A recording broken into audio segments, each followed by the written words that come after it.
last one, and I think the one that probably sticks out like the most, if not the second most to people, is color, right? I think the core fundamental part of Android 12 that I think is going to make it feel very personal is this new color palette thing that the system is building for you.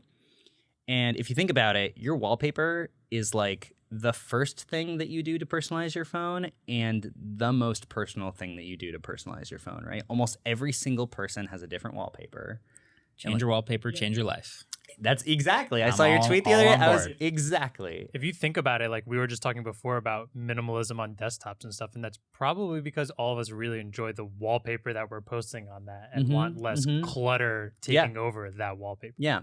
Yeah, so what Google is doing here is they're basically they derived this algorithm that takes the like base colors from your wallpaper and then it derives a palette from that.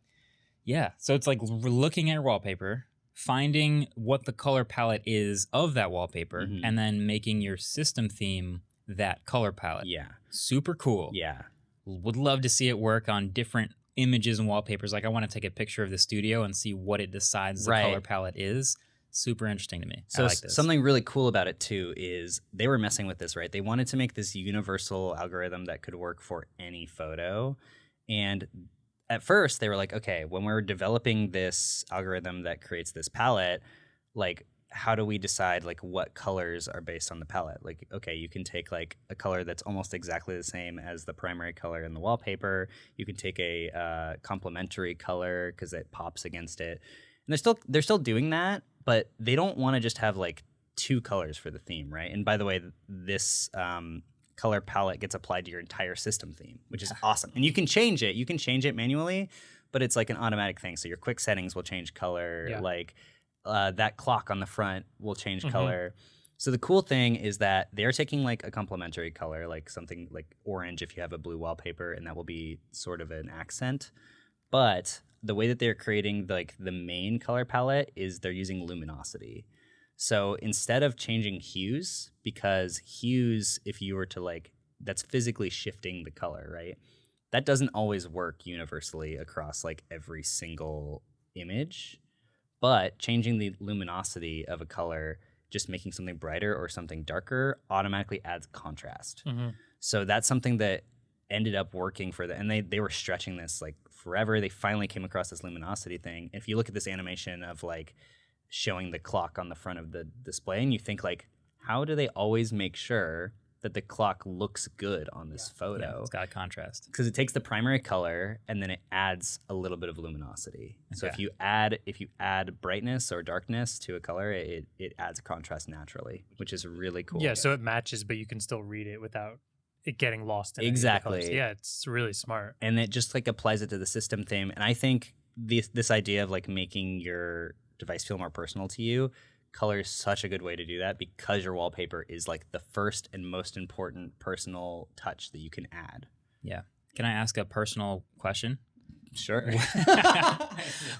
That kind of podcast. Two-part question. How often do you change your wallpaper? I wanted to ask this also. And what is your wallpaper? Is it an abstract? Is it a photo of a thing or a person? I knew this was going to come out eventually today. I'm curious. I have a bunch of like hard rules for my own wallpapers. I change my wallpaper maybe once every 3 months on my phone, something like that. Yeah. And it is always abstract. Yeah. It is always abstract. It's never a photo. Okay. I've always found those too busy and too contrasty. Interesting. And I always like to roast my sister for having, in the past, she's had a photo of herself as her wallpaper.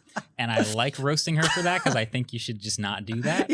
But I'm curious what you guys do. Yeah, okay, so obviously when I was reviewing a new phone every single week, I changed my wallpaper every time I would set up a new phone, right. Just because, people in the comment sections always want to know what your wallpaper is, and it's like just fun.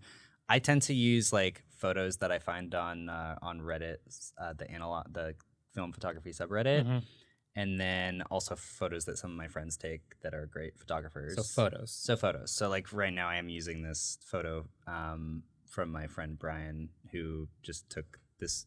I don't know. You probably can't see it on the camera. We can screenshot it. I could take a screen recording, but it's just a photo of like a desert. And now on an iPhone, since all the icons have to be at the top half, do you think about that? Yeah, and I freaking hate it. It's part of my reason I can't do iPhone. I feel like. I really, really, really hate iOS a lot. That's one of the biggest problems with wallpapers in iOS is 90% of photos don't work because the most important part of the photo is at the top behind all your icons. Yeah. So if you do a photo of a person, their face is somewhere in the icons. It just doesn't work. So you do something else. There's also one that I found that specifically adds a blur to the image. So it's not just a straight photo, but you import it into this app, adds like a slight blur. You can adjust it. Just to makes it a little more... Make that your wallpaper. Flat. Then the icons pop a little bit. It's a little more flat, and it looks like more of a render, but it's still your photo. Yeah. That could be cool. Yeah. What was your... Let's do it. Wait, for audio listeners. Let's just...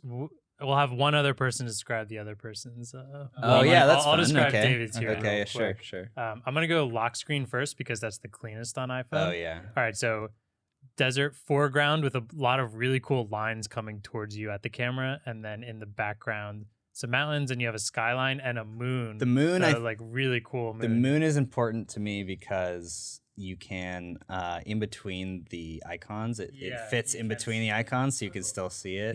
But what I really like about the front or the lock screen is when the time comes up, it's perfectly like on the horizon and looks really clean. Then again, my issue with iPhone is once you go into the icons, I know you it looks lose so bad. everything. It's still nice that you still get these lines on the bottom and the sand coming at you.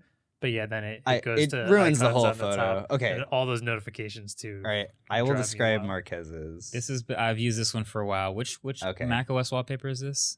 This is or iOS. I don't even know. I think it was Mac OS. On your I think that was Plus.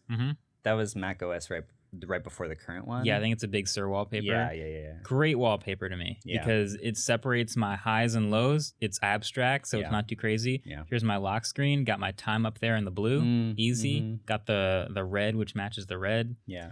It's just a bunch of stripes. Yeah. I think you've actually become quite known for these style of wallpapers. Yeah, too. colorful, hard line, very contrasty lines, and then but I'm totally cool with like adding a blur to this or having something like sort of clean and like simple. Yeah.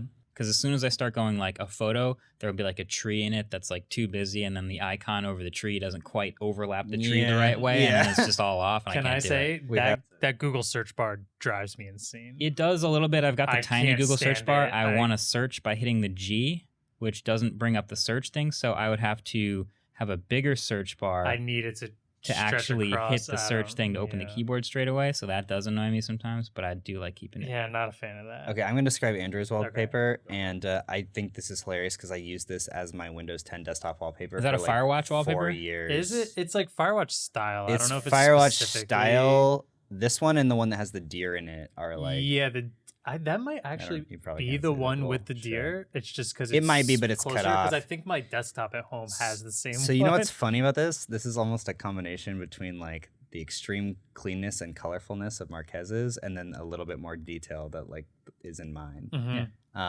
It frames the time.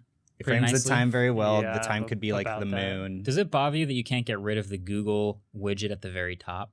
Or do you use that date and weather? I actually really like how it looks there, to be honest. It's like nice white contrast on the darker sky. And then, I mean, weather right there. I'm totally fine with that. Yeah. So anyway, a little off topic. Wait. Want to guess how long I've had this wallpaper for? Because since you got You've had that for a while. At least a year. I've had this since I got my Pixel 3. Wow. And I just transferred it. Same wallpaper. I've attempted to change it, and I look at it once after, I'm like, oh, this is really nice. I set it all up, and then I like turn my phone on, and I'm like, whose phone is this? And then I just change. Exactly. Like, change your wallpaper, change your life. That's exactly because I change my wallpaper so infrequently that like it feels so good when I change my wallpaper. I feel like I got a new phone basically for one image. I don't even change the layout that much, but when I do change my wallpaper, it changes the whole mood of when I use the phone. If I'll do like a darker, like simpler wallpaper, I'll be like, it's all business. Like my screen on time is getting cut in half. Like I'm not using my phone today. Yeah, those people that just have the black OLED wallpapers and nothing else. One of my friends is like that. He's a maximalist and he just has icons everywhere and he just uses a black OLED wallpaper. Not a and I'm just fan. like, look at Adam right now, Adam. Oh, I'd pass out. Okay.